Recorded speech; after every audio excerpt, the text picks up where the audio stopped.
Okay, student, in the last lecture, what is the whiteboard testing? And today we start the blackboard testing. As the name specifies, blackboard testing means that the testing in which we are unable to see the source code and we can only test our software by giving some input and check the corresponding output whether the output is accurate as per our input. So we give different types of input of different situations and check whether in all situations we get the correct answer. So blackboard testing ignores the internal mechanism of a system or component and focuses only on output generated in response to select inputs and execute conditions.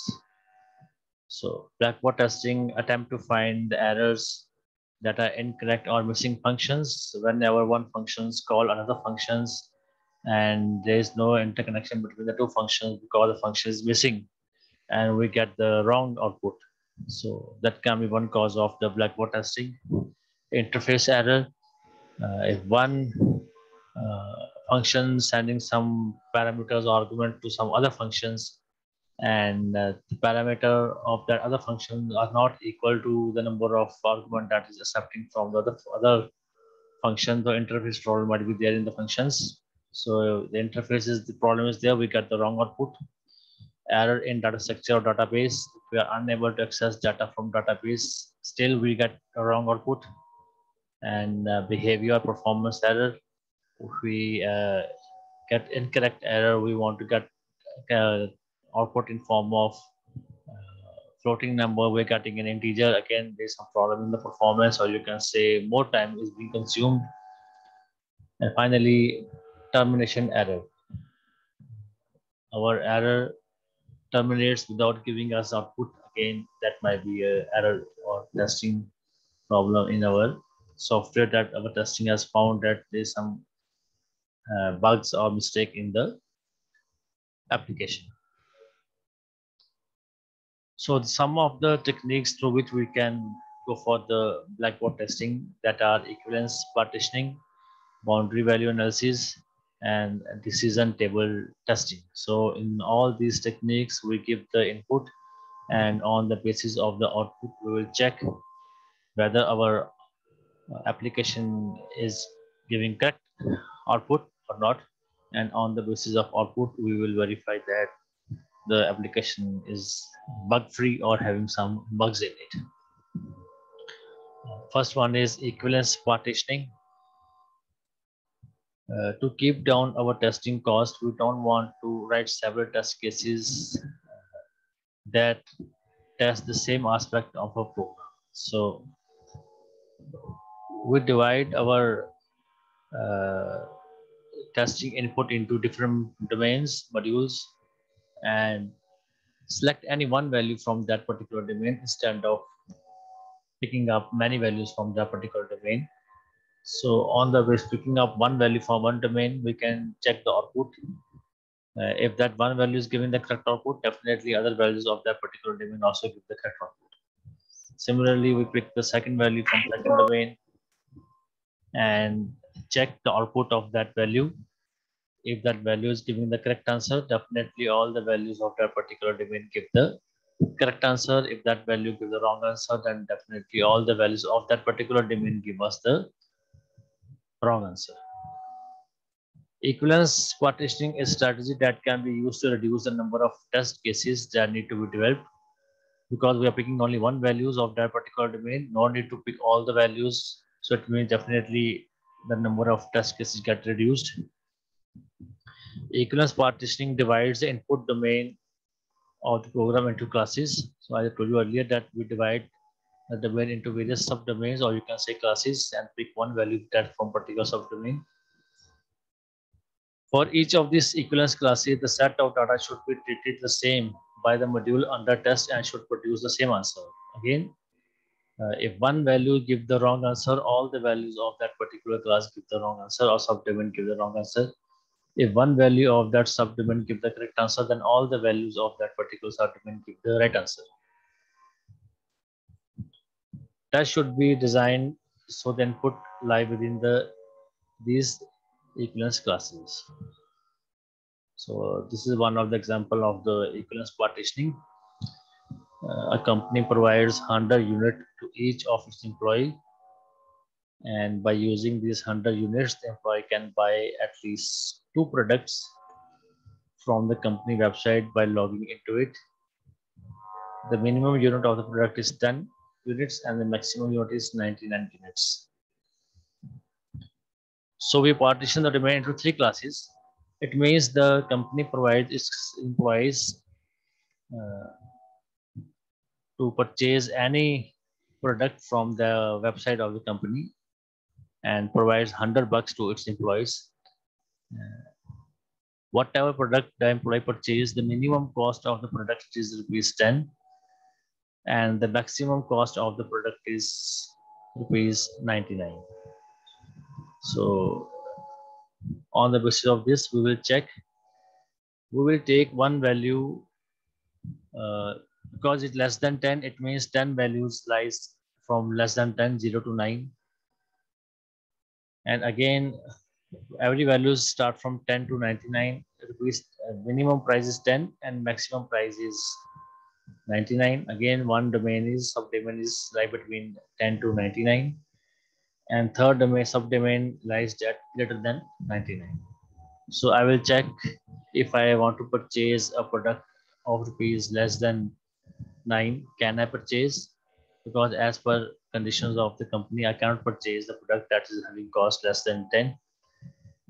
So if I pick any value from 99 to 10 to 99, can I purchase a product? Because company provide us the condition that you can purchase any product that must be equal to or greater than 10 and less than 99.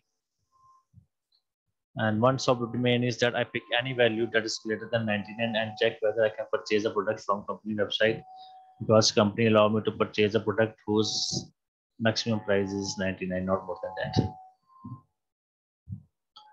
So we partition the domain into 3 classes. Class A is less than equal to 9. Class B is from 10 units to 99 units, and class C is greater than 99. So I can pick value from any one value from first class that is less than or equal to 9, second class any one value from second class that is 10 to 99, and any value from third class that is greater than 99. Class A having the value greater than equal to 10 units and less than 99 units. So I define this class A. Class B is having value less than 10 and class C is value greater than 99. 3 classes are there. So we try one value from each class and test the validity. So if I purchase a product that is, let's say the cost of that product is ₹8. If I purchase the product of ₹8, it means something is wrong in my software, because as per the conditions of software, I cannot purchase the product that is having rupees less than 8. So if I want to purchase a product that ₹8 and I unable to purchase because the company condition is you cannot purchase product that is less than 10. So it is I am successful in this condition. If I want to purchase any product, let's say of ₹70, because 70 lie between 10 to 99. So if I am able to purchase, it means my testing is successful, because as per condition of the company, can only purchase the product that lie between 10 to 99. And if I want to purchase whose cost is less than 100, can I purchase? No, I cannot purchase as per terms of company. If I still purchase, it means that there is something wrong in the application, because as per terms and condition of application, I cannot purchase the product whose value is greater than 99. So in such a way, the equivalence partitioning will work. Instead of picking more than 2 or 3 or 4 values of same class, I pick only one value of that class and check if it give me any error. If it give me error, it means something is wrong in it. Second is the boundary value testing. So what is boundary value? The company provide 100 units to each of its employees, and by purchasing these 100 units, the employee can buy at least 2 products from the company website by logging into it. The minimum cost of products is 10 units and maximum uh, cost of the product is 99 units. So what is boundary value means? Uh, the boundary value means the minimum cost is 10. So what are the boundary value that are near to 10? One is 9, one is 11. So I have to make three tests. Three tests. One is the value 9, one is the value 10, one is the value 11. So 9, according to company, I cannot purchase. 10, yes, definitely I can purchase. 11, yes, definitely I can purchase. Because 11 is greater than 10 and less than 99, whereas 9 is less than 10, and I, as per company's terms and condition, I cannot purchase. So this is what the boundary value means, that the value, the very next value and the very previous value of the condition that the company has put on. So the company said that the employee can buy the product of minimum cost 10. So I pick the value 10. 10 is the correct value, and I pick one value the previous to 10 is 9, and one value again ahead of 10 is 11. So these are the two boundary values, 9 and 11. So on the basis of this, I will mix the testing and check if I purchase a testing of rupees 9, did I get a positive result or negative result? If I go for purchase of 10, did I get a positive result or negative result? If I go for the purchase of 11, can I purchase it or not? So this is what the boundary value. Class A valid, having value greater than equal to 10 and less than 99 units, and B 10 units and less than 99 units. So it means, so what will happen? I will purchase of 9 units. Can I purchase the product of 9 units? If I purchase, it means my application is wrong, because I cannot purchase the unit of 10, any product of 9 units, because as per company terms and conditions, I cannot purchase any product whose value is less than 10. So one web boundary value is clear. Second is 10. Again, can I purchase the product of rupees 10? So if I can purchase, my results are positive. If I am unable to purchase, my results are negative, because the company allow me to purchase the product whose cost is 10 rupees or more than 10 rupees. If I want to purchase a product of 11, can I purchase a product of 11? Yes, as per terms and conditions of company, I can purchase. If I am unable to purchase, it means something wrong in the software. Similarly, you can take some other boundary values like 98, 99, and 100, because the maximum cost of the product is 99, and the very previous value of the product value is, it's 98, and the very next value is 100. So you can make the boundary value testing of 98, 99, and 100 also, because 99 is the maximum value, and the boundary value that are just previous and next to 99 are 98 and 100. So you can make test on 98. Can I purchase a product of your rupees 98? Yes, I can. Can I purchase a product of unit 99? Yes, again. Yes, I can. Can I purchase a product of unit 10, 100? No, I cannot, because I cannot purchase a unit whose value is more than 100. So this is what we can do. And one more you can go for is, uh, you can say 1, 2, 3. Why 1, 2, 3? Because maximum product I can buy is 2. So yeah, the employee can buy at least 2 products. So it means if I go for 1, again I can put condition over there. This is called as the boundary value.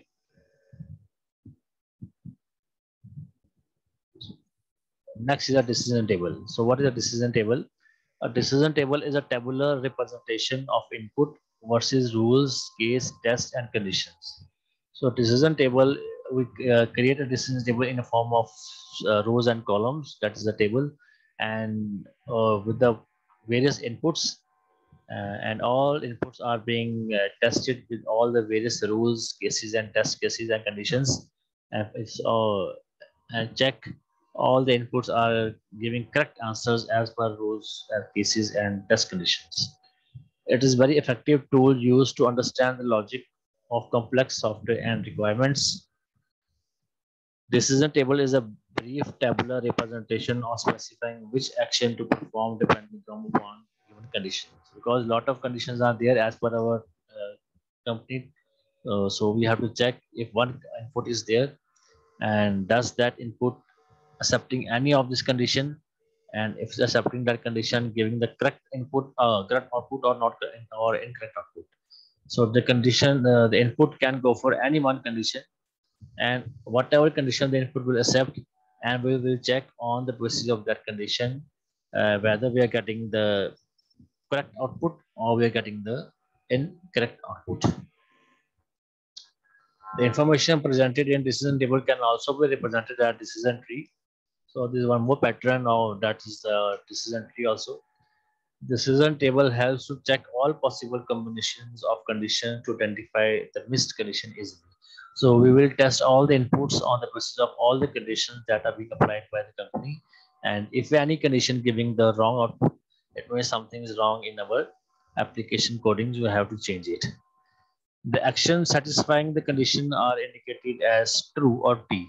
So we mention T in the table that specifies the action that is giving the application giving to us, or you can say the output the application giving to us is true or correct as per the terms and conditions of the company. It means our software application is correct, no bugs are there. So if T is not mentioned, you can mention it as F false, or you can just put it empty. So if it's empty or false, it means uh, either nothing is get performed over there or something being wrong at over there. So decision table is very much helpful in software designing. It helps software engineer to search the effect of combination of different inputs and other software states that must correctly implement the rules. It provides a regular way of stating complex rules that is helpful for developer. It assists in development process with developer to do the better job. A decision table is basically an outstanding technique used in both designing and requirement management. It is a structured exercise to prepare requirement when dealing with complex business rules, and it is also used in moderate complicated logics. So this is how we can represent the structure of a decision table. So it is being divided into three separate parts. One part is the condition. These are the conditions, what conditions the company has put on. Step one, step two, step three are the inputs that we're going to perform over here. We give all the inputs of different types of inputs. And according to inputs, what output we are getting, whether we get the true output or we get the false output. So we have to mention over here. So if this condition is true, then on the basis of this condition, which action has to be occur. If that action is not occurring, it means something is wrong in our application. If that action is occurring, it means our application giving us a true answer. So what we have to check as per the conditions, if we're getting the true result, it means our application is giving the positive results. And if the value over there on that particular action is either false F, or if that is empty, it means something is wrong in our application, because as per the input, we are unable to get the output of that particular input. It means something is wrong in our application. So in such a way, we can go for the decision table. So this is the structure of the decision table, how we can draw the decision or write the condition, all the conditions that are being defined by the company. And step one, step two, step three, step four are all the various inputs on terms of conditions. Step one can satisfy first condition, step two can satisfy second condition, step three can satisfy third condition, and step four can satisfy fourth condition, or one step can satisfy multiple conditions also. And on the basis of input, what actions are being we are getting on, so that are being defined in the lower part of the decision table. That's decision table combination. That is in step one, if the combination of conditions or with one condition, what output we are getting, or whether the action is performed successfully or we are unable to get any results of that action. So this is how we can create the decision table. So let's take one example of it. Example is this: we have to design a decision table for online Amazon shopping discount. So usually we use the Amazon website on a mobile phone to purchase a product, and so this is what we are going to do. That what the conditions are. Amazon put the condition if the customer give advance payment. So whenever customer want to purchase any product and the customer give the advance payment of that product, the company will provide 10% discount of total purchase. Whatever purchase the customer will go for, the company will provide 10% of discount on that if the customer go for the advance payment. First condition. Second condition, if no advance payment and the customer make shopping more than 5,000. If the customer didn't give us the advance payment, but the customer go for the shopping more than 5,000. Then if the customer shop frequently on Amazon, if you are a frequent customer of Amazon and you go for the you can say shopping of more than 5,000, you will get 5% discount on total purchase. And if you go for shopping of 5,000 but you are not a frequent customer of Amazon, then you will get no discount of it. And if the customer makes shopping less than 5,000, again the customer will get no discount. So few conditions are there. First condition, if the customer give the advance payment, it means whether you are regular or you are frequent or infrequent customer, doesn't matter. But if you make the advance payment, you get the 10% discount. So it doesn't matter you are frequent or infrequent. So you get 10% discount of the purchase. And second is if no advance payment has been given by the customer, so you didn't give the advance payment, but you have purchased, make a shopping of more than rupees 5,000, then two conditions, some conditions are there. So you make a shopping of more than 5,000 and you are a frequent customer of Amazon, you will get 5% discount. And if you are not a frequent customer, but you did a shopping more than 5,000 and you didn't give the advance payment, then you will get no discount. And if you make a shopping of less than 5,000 and you didn't give the advance payment, either you are frequent or you are infrequent customer, you will get a 0% discount. So it means there are a lot of conditions are there. So if a lot of conditions are there, the best way to check the actions on the particular on that condition is we have to go for the decision table. So on the basis of these conditions, we have to check all the outputs. Are we getting the correct output on the basis of this all these input and conditions? We go for the decision table. So this is the decision table is. First condition is advance payment. Did I make advance payment? Second condition is, did I making a shopping of more than 5,000? And third condition is, am I a frequent customer to the Amazon? So on the basis of these three conditions, I will make actions. What actions? First action is that discount, 0% discount, or I get 5% discount, or I get 10% discount. So first three are the conditions, last three are the actions. And in between, Y represents which condition is being satisfied, and T represents what actions are being performed if that conditions get satisfied. Let's start first that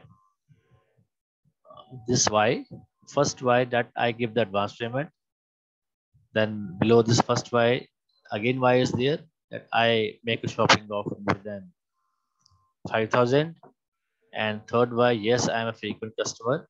So all are true, all are yes that I did the advance payment, I did shopping of more than 5,000, and I am a frequent customer.